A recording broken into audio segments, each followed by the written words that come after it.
The Halo Effect is a band featuring 5 former members of the Swedish metal band In Flames. It's made up of guitarist Jesper Stromblad, drummer Daniel Svensson, bassist Peter Ivers, guitarist Niclas Engelin, and vocalist Mikael Steen. Now, the band just released their second album called March of the Unheard, which is the follow-up to their 2022 debut album, Days of the Lost. Now, that was a pretty big release when it first came out. It entered the official chart in Sweden in the summer of 2022 at position number 1, which was believed to be the first time a debut LP from a metal act had ever topped the chart in Sweden in its first week of release. Days of the Lost also landed at number 6 in Germany. Needless to say, the band's doing pretty well. They continue to represent what's known as the Gothenburg sound in metal, which isn't really an easily explainable subgenre of metal. I mean, calling it melodic death would be sort of, a broad statement. It's more of a collection of bands that came out of Gothenburg that really did quite well for themselves. And that's really headed up by the band In Flames, who still continue to this day to be just a massive iconic band in metal. Guitarist Niclas Engelin played guitar with In Flames for a while, and now that he's with the Halo Effect, he's reunited with some of his former members with this new project, which, is just awesome, and it sounds like In Flames. I'm Scott Penfold. This is a Loaded Radio podcast, and Niclas Engelin joins us this week as we talk about the Halo Effect and, of course, the brand new album, March of the Unheard. Also, a tragic day in heavy metal with the passing of iconic guitar player John Sykes recently. Just a serious blow, losing him to cancer. An incredible guitar player who's played with such acts as Tigers of Pantang, Thin Lizzy, Blue Murder, his solo project Sykes, and of course, Whitesnake, passing away just at the age of 65 from cancer. We'll talk about John Sykes and go over the week in metal as well on this week's edition of the podcast. Don't forget to check out loadedradio.com for all your hard rock and metal news, which is constantly updated 24/7. Also, you can get past episodes of this very podcast and also the 24-hour live radio station. Well, it's not really a radio station. It's more of an online stream, HD quality with live personalities. It's a radio station, but it's online and it's all hard rock and metal. Okay, so check that out there as well. But as I mentioned, joining me right now here on this week's edition of the Loaded Radio podcast is the one and only Niclas Engelin. He was previously the lead guitarist for Gardenian and Passenger, and as well co-guitarist for In Flames, and as a matter of fact, had been in and out of In Flames on 6 different occasions, all between 1997 and 2010. But then he would come back occasionally to do certain tours with the band. But he was eventually replaced by former Megadeth guitarist Chris Broderick. However, since October of 2021, it was announced that Engelin would reunite with former In Flames bandmates Jesper, Peter Ivers, Daniel Svensson, and Dark Tranquillity vocalist Mikael Steen for a new project called The Halo Effect. And after just 2 albums, the band has got no signs of stopping, and they are kicking serious ass. Niclas joining us this week right here on Loaded Radio Podcast. Niclas, how you doing, man? Thanks for joining us. Hi, Scott. Yeah, likewise. Thank you. Yeah, have you been doing a lot of press lately? Yeah, there's been so many press, so many interviews through the whole campaign, and the whole December has been packed. And right now we are pre-production before the tour starts on Wednesday, so we are pretty busy. I can imagine you would be too. And, March of the Unheard is just fantastic. Such an incredible album. And you guys have really been able to encapsulate that Gothenburg, sound, which I think is just so welcome. And would you say that there was a different process for the band when it came to recording the album than say it was for Days of the Lost? Was it the same kind of process for you, or was it like a different way that you guys approached this album? It was a little bit different approach this time because we were out touring all the time. We did like 96 shows in total for Days of the Lost, and we started a recording right before the first show at Sweden Rock, you could say, because we needed an intro and outro for that show. So we made that happen, and after that we were kind of recording on and off from tour. So it's been between recordings and writing, So we made it work for everyone. Some of the tracks on this, I definitely want to bring up some of the songs from the album. Like the track Cruel Perception is a great tune. What can you tell me about that song's origination? How did that song come about? I used to noodle around with my acoustic guitar in the living room, just noodle around. I just love to play guitar, especially acoustic at home, have a cup of coffee, and just noodle around with different melodies and just have fun with it. And I thought that would be a little bit Swedish folkish, kind of inspirational to that one. Sure. So I kept it, and then I went on to my little studio and recorded the basic foundation. Then I put a harmony on top of the melody, and that make it work for that song. And of course some chord progression underneath the initial melody. Now, are you also involved heavily in the lyric writing process for the songs? No, God's sake. We have the master, the big poet, Michael, and he's doing that. Okay. Yeah, no way. The song Detonate, was that similar, how that one came about? That was I like Caius and the stuff like that, desert stoner rock from the early 90s, and I just and I was noodling around with that kind of riff, and it was really slow, something like that, and I just thought, hey, if I speed it up in like if Judas Priest will play it, how would they play it, So I kind of imagined, this sounds like my way of Judas Priest. I like that. That's cool. If Judas Priest did stoner rock, that's a beautiful way of expressing it. It is. Yeah. That's quite unusual, I guess. I love that. And, there's a lot of people that are just so ecstatic that this band even formed. And I know that initially when it formed, you really set out to recapture that 90s Gothenburg sound. Would you say that the band has accomplished that, Niclas? Yeah, yes and no. Yeah, I mean, we were part of the whole genre, how it's put together from the beginning, Of course. So this is us as a middle-aged man playing the same kind of music and having fun with it. So this is the way it sounds today, I think. Did you expect the band to do so well so quickly? I mean, you guys really just came out of the gates like fierce. I didn't expect anything. I just did go for it. I just had fun with it. I mean, I remember we were supposed to launch the first video, Shadow Minds, the first song with the band, and I didn't think of anything. I just got to bed and slept, and then the next morning my mobile phone was like smoking with messages and phone calls. What the fuck are you doing? You can't do this, stuff like that. And I didn't. Wow, we kind of struck a nerve with this one. And then I didn't think so much about it, So everything to me is bonuses. I don't take anything for granted. But we put some work behind it, and we committed to the band. So I think that shows with all the videos and the music we do. Definitely, man. And I think it's really great how it came together, too, because being that you're all former members of In Flames, I know you've been sort of asked this before, so I'm not really going to ask this same question exactly, but was forming the Halo Effect a specific sort of, well, we'll kind of show you kind of a decision? No, never, ever. No. It was just the five of us wanted to play music and to do it together. And I mean, we've known each other for decades, and it felt just natural to just go with it. And I remember the first kind of meetings we had. We just had a cup of coffee and just chill out and just talk about what we were up to, what kind of music we were listening to. And we are all over the spectrum of music. It could be like Massive Attack, Peter Gabriel, Rush, Tom Petty, whatever. So we started the first song, and we met up at Pete's Place, and we did he had the first melody for the song Gateways. And then I took it home and I made a song out of that one. So that kind of paved the way how the Halo Effect sound. So we actually did 2 demos in the beginning. Maybe that would show up as a cassette along the way. That would be cool. Yeah. The first 3 songs were Gateways, Feel What I Believe, and Shadow Minds. There's a lot of people out there who are fans, of course, of your earlier stuff that you guys all did with In Flames. There's some people even saying that the Halo Effect is more In Flames than In Flames is today. And what do you say to people that say that? In the end, it's just music. It's just music. And we are all part of this genre of music. And we all do love to play music together. So this is what's come out. It's what's coming natural to us. There's no hard feelings between the Halo Effect and In Flames at all. I mean, you guys are you're totally okay.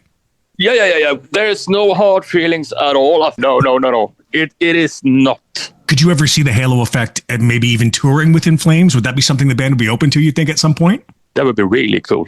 talking about spreading the Gothenburg gospel around the world. That would be fucking spot on, I think. I would agree. That would be absolutely awesome, wouldn't it? Yeah. How would you explain to people who don't know, you just brought up the Gothenburg sound, how would you explain specifically what the Gothenburg sound is? What does it encapsulate?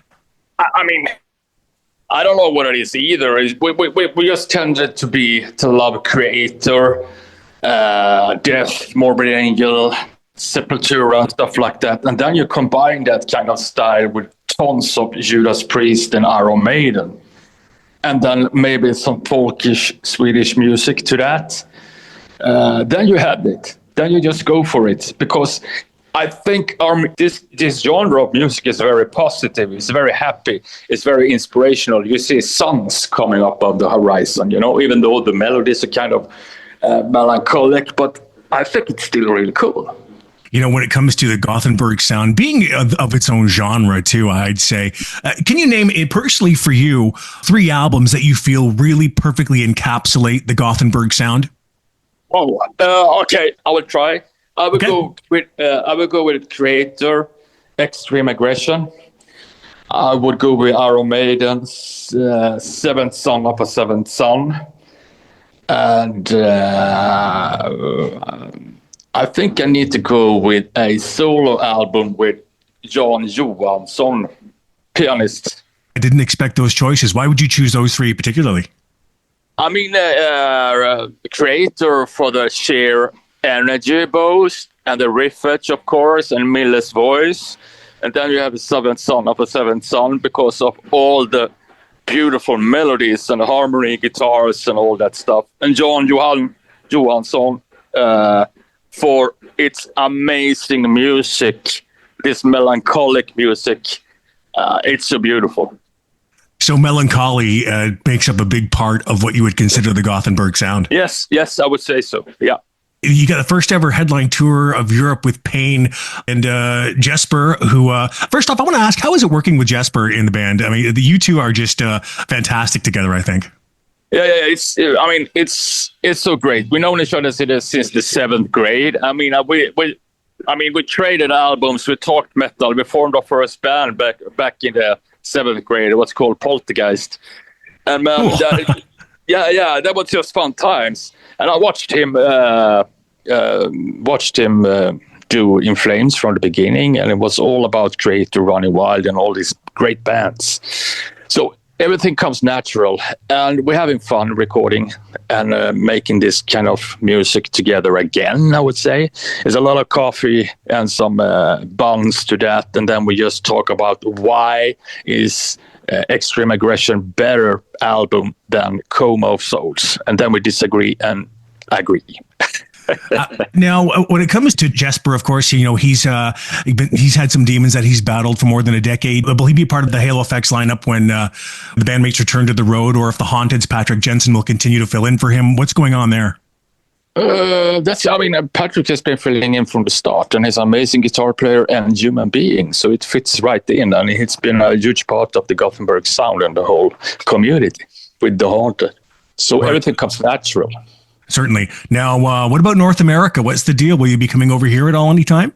Yes, we will be. We are planning it as we speak. There's tons of stuff at the same time. It's like throwing up a lot of stones in the air or balls in the air. You try to catch them up. Yeah. Oh, so would this be like a headlining tour? Let's see what happens. We don't know yet how it's going to do. That would be fantastic, because there are a lot of people over here in Canada and the US who are just dying to see the Halo Effect live. So that would be fantastic. That would be really, really nice. Totally. That would be great. Any updates on Engel or a Drummer Kit or We Sell the Dead? Not off what I can. No, we were sleeping on those ones at the moment. It's all about Halo Effect. I wish that it was more hours in the day to kind of commit to anything else at the moment. It is like that. Getting back into specifically the Halo Effect, I'm curious about, you had mentioned before how your writing process is, sitting there on the couch, drinking coffee and, coming up with riffs. How does the band write as a collective? Did the band ever get into a room together and just write together? Or is it kind of like separate things that you bring into each other? We do write together. I mean, I have to put some skeletons of songs on the table, and then people can start to work on it, and then we do a little bit of twist and turning of that. And the thing with this band is that everyone got their own sound. Pete, Daniel, everyone's got their own sound. So that sound in itself becomes the halo effect. It's wonderful. Now, speaking of the name of the band, why did you choose, or who came up with the name of the halo effect for the band? It's actually from a Rush song, I think. And Michael is a huge lover of Rush, and we all are in the band, in fact. So that suited fine. I mean, the meaning of is really, really cool as well. It's not what you see, even it's shiny and bright. There's a flip side to that coin, or sun, whatever you choose. Niclas, it has been a privilege speaking with you, and I cannot wait to hear about this tour for North America. My friend, my fingers are crossed. I would love to see you guys live. I'm such a fan. Yeah. Thank you so much, Scott. Take care, Niclas. All the best to you. Take care. Yeah. Bye-bye. Take care. Bye. That's the Halo Effect guitarist Niclas Engelin, and the new album March of the Damned is available now. Definitely worth a solid listen, man. It is so, so good. And I don't know about you, but whatever the Gothenburg sound is exactly, I'm a fan, and I'm a fan of playing it loud. Nonetheless, hey, it's Scott Penfold. Good to be here with you this week for another edition of the Loaded Radio podcast. And by the way, made the recent announcement on our socials. And if you're not following our socials, we'd strongly recommend you do so. You can follow us on Facebook, as well on Twitter. We've got a TikTok going on, and our YouTube channel. Yes, our official YouTube channel, youtube.com/Loaded Radio Official, making the announcement that this year in 2025, the podcast is going weekly. Okay. It's always sort of been kind of, every 2 weeks, kind of around there. And then sometimes we'd sort of slow it down to, maybe, twice a month. But now it's going to be weekly, because we've just got so many guests booked, and essentially, we want to have it weekly because we love doing it. So there's certainly some good news. If you're a listener, or maybe even a new listener, welcome. Okay, because we're here every week talking about metal and interviewing the biggest names in hard rock and metal. But I'm going to switch gears here and discuss the recent passing of legendary English guitarist John Sykes, known for his work with Tigers of Pantang, Thin Lizzy, Blue Murder, Whitesnake, of course, and his solo project, Sykes, who passed away at the age of 65. Now, the following heartfelt statement was recently shared on Sykes' official social media accounts. It is with great sorrow that we share that John Sykes has passed away after a hard-fought battle with cancer. He will be remembered by many as a man with exceptional musical talent. But for those who didn't know him personally, he was a thoughtful, kind, and charismatic man whose presence lit up a room. He certainly marched to the beat of his own drum and always pulled for the underdog. In his final days, he spoke of his sincere love and gratitude for his fans who stuck by him through all these years. While the impact of his loss is profound and the mood somber, we hope the light of his memory will extinguish the shadow of his absence. John Sykes' career is a testament to the enduring power of rock and metal. Let's talk about his incredible legacy and the moments that defined it. In recent years, Sykes had been teasing his long-awaited solo album, Psyops. Now, back in 2021, he released 2 tracks with music videos, Out Alive and Dawning of a Brand New Day. These tracks, produced by Parker Thibault, were a glimpse of the magic we'd been waiting for since his last release over 2 decades ago. Sadly, Psyops never officially saw the light of day. The release of these songs was bittersweet for fans. They captured the raw emotion and brilliance we've come to expect from Sykes. The tracks Believe in Yourself and My Guitar were also rumored to be on the album, leaving us to imagine what could have been. But let's look back at some of the shining moments of John's career. John's best-known work came with Whitesnake. He co-wrote much of the band's 1987 self-titled album, including the massive hits Still of the Night, Is This Love, and the iconic Here I Go Again. That album sold over 8 million copies in the US alone, solidifying its place as one of the defining records of the 80s. I mean, everybody had that album, and everybody knew those videos, with Tony Katane and the Cars and, However, Sykes' time at Whitesnake ended in controversy.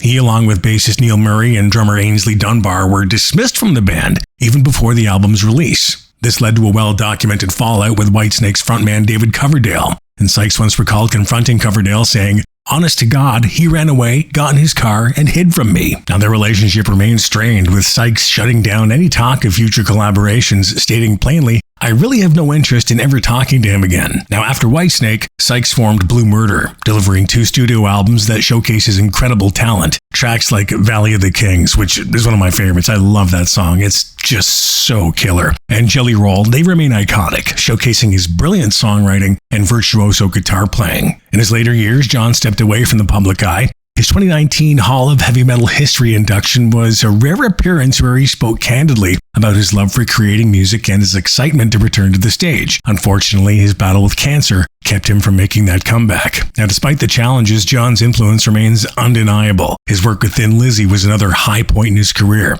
carrying the band's legacy forward while honoring the late, great Phil Lynott. And let's not forget his beginnings with Tigers of Pantang, where he first made waves with the new wave of British heavy metal scene. John's ability to blend emotion with technical brilliance on the guitar made him stand out, whether it was through blistering solos or heartfelt melodies. It's what made tracks like Still of the Night and Crying in the Rain just so timeless. Sykes' collaborations also speak volumes about his talent. He worked with legendary drummer Carmine Appice for Blue Murder, and though their partnership ended, Appice always praised John's unmatched skills. Sykes' brief involvement with Thin Lizzy in the early 80s also showcased his ability to honor the band's legacy while adding his own unique touch. Sykes' time with Thin Lizzy led to their album Thunder and Lightning in 1983, which was an energetic farewell to the band's studio recordings. His blistering guitar work was pivotal to the album's success and remains a fan favorite. To wrap up, John Sykes leaves behind a legacy that's impossible to measure.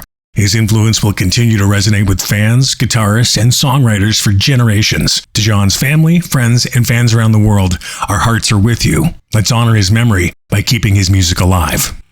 And looking at what's happening in hard rock and metal news, it looks like Hellfest USA is gearing up for a long-awaited return in 2025. Now, this revival marks a new chapter for the iconic festival, which originally ran from 1997 to 2005. Making waves in the hardcore and metal scenes. Now, while details are still emerging, there are some exciting hints to unpack. Trustkill Records and the up-and-coming metalcore label Ephira have both teased a collaboration effort to relaunch Hellfest, fueling speculation about a major comeback. This makes sense, considering Josh Grabel, the president of Trustkill Records, was one of the key promoters during Hellfest's original run. The new Hellfest website has already gone live, featuring links to social media pages, a mailing list for updates, and an intriguing tagline in the footer, Hellfest 2000 25th Anniversary. Clearly, the festival is leaning into its rich history while looking to make a big impact in its modern incarnation. For those unfamiliar with its legacy, Hellfest started in New York before relocating to New Jersey for its final years. Over its 8-year run, the festival hosted an impressive lineup including acts like Every Time I Die, Mastodon, Misfits, The Red Chord, Suffocation, Unearth, All That Remains, and Pig Destroyer.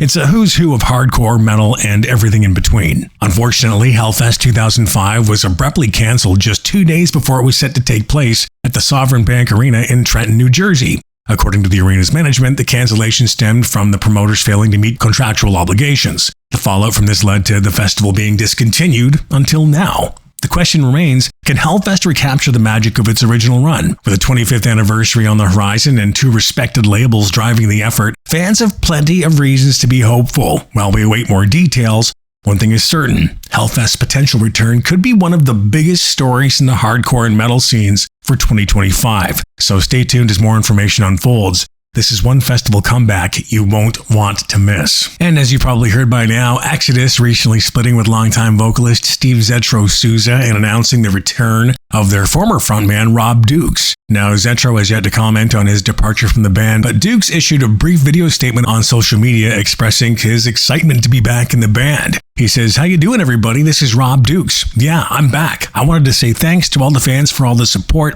I'm looking forward to going out and playing metal with the boys again and seeing all you fans all over the world. So yeah, man, metal, see you soon." Now, Souza, he had a couple stints in Exodus, actually a few over the years between 86 and 93. Then again from 2002 to 2004, and then again from 2014 to the present day. Now, Dukes, he fronted Exodus between 2005 and 2014 and did vocals on Exodus's albums from Shovel-Headed Kill Machine in 2005 to Exhibit B, The Human Condition in 2010. Now, word is Exodus is currently working on a new record for 2025 that will feature Dukes on vocals. Exodus' first show with Dukes back behind the mic will be the Decibel Magazine Metal and Beer Fest. It's happening in Philly this April. Now, Dukes didn't really mention what's going on with his other project, Generation Kill, who were a great band, and I think that they still are an awesome band. I've had Dukes on this very podcast, and we've spoken about that, and at the time, there was a little bitterness toward Exodus, but it looks like that's well behind him now. So yeah, Rob Dukes back fronting Exodus, at least for the time being. I mean, until maybe Steve Zetro Souza returns. It seems to be like a back and forth with these guys. But thank you for joining me on this edition of the Loaded Radio podcast, and a special tribute to the late, great John Sykes, of course, and a big thank you going out to Niclas Engelin from The Halo Effect once again for joining us on the podcast this week. Don't forget, check out loadedradio.com and subscribe for more stories and interviews that celebrate the world of rock and metal. Okay, also download the free Loaded Radio app. Get that wherever you get your apps, or at loadedradio.com, where you can get the 24-hour live radio stream. Also, every single episode of this very podcast and all your latest hard rock and metal news right to your device. Okay, so until next time, keep the music loud and the memories alive. I'm Scott Penfold, and we'll talk to you next week. Loaded